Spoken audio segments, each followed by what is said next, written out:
Level 1. The Lookout. The Plaza Boss needs eyes everywhere.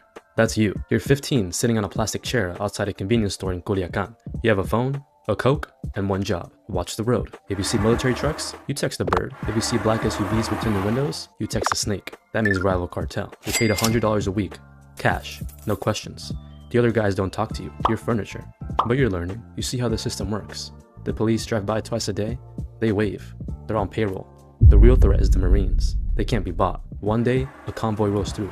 You freeze. You forgot to send the warning. 30 seconds later, your phone explodes with messages. Where were you? You asleep? A man appears next to you. He doesn't yell.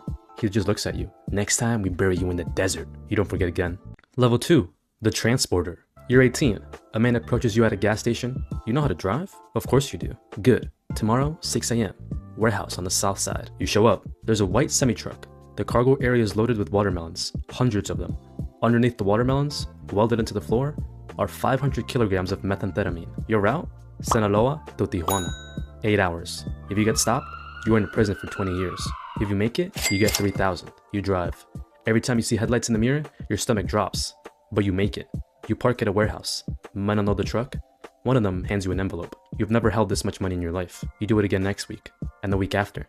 You're making more in a month than your father made in a year before the cartel killed him for refusing to sell his land. Your work becomes routine. You stop being scared. That's when people get sloppy. That's when they get caught. Your cousin gets arrested at a checkpoint. He's 15 years in Altiplanto. Your cartel doesn't send lawyers. They just find a new driver. Level 3. The Collector. You've been driving for 2 years. No arrests. No accidents. You've proven you're reliable. Now they give you a gun and a list of addresses. You're a collector. Business owners in the plaza pay a monthly tax. It's not optional. A taco stand pays $500. A pharmacy pays $2,000. A nightclub pays $10,000. You go door to door. You collect the envelopes. Most people pay without issue. They know the rules. But there's always someone who thinks they're smart. A restaurant owner tells you he can't pay this month. Business is slow.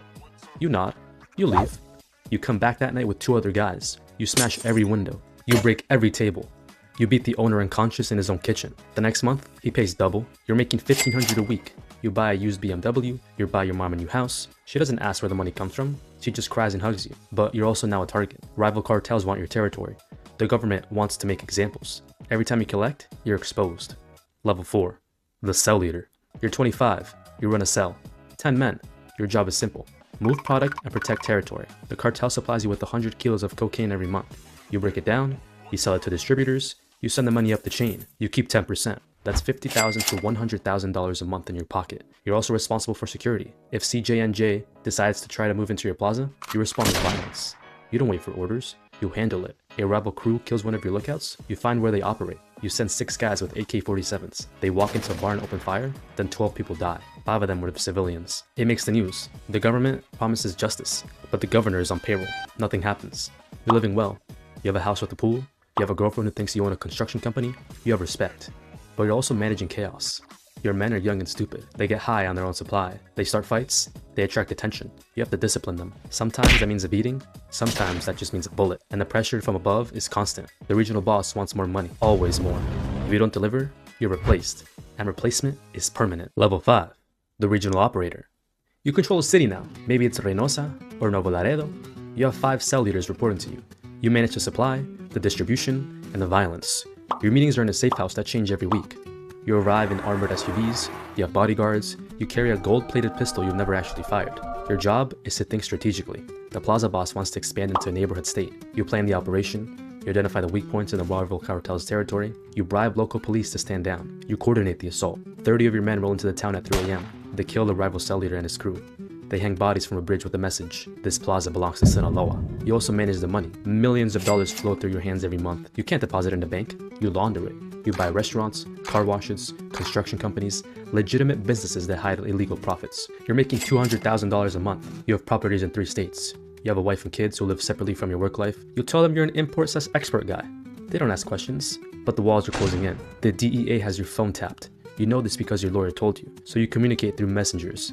You meet in person, you speak in code. You're also fighting a 2-front war. The government wants you arrested. Rival cartels want you dead. And ambitious men in your own organization want your position. You sleep 4 hours a night. You trust no one completely, not even your brother. Level 6. The Plaza Boss. You run the state. Every drug shipment, every murder, every bribe goes through you. You have 500 men working under you. You generate $20 million a month for the cartel, but you're a ghost. The public doesn't know your face. You don't do interviews. You don't appear in photos.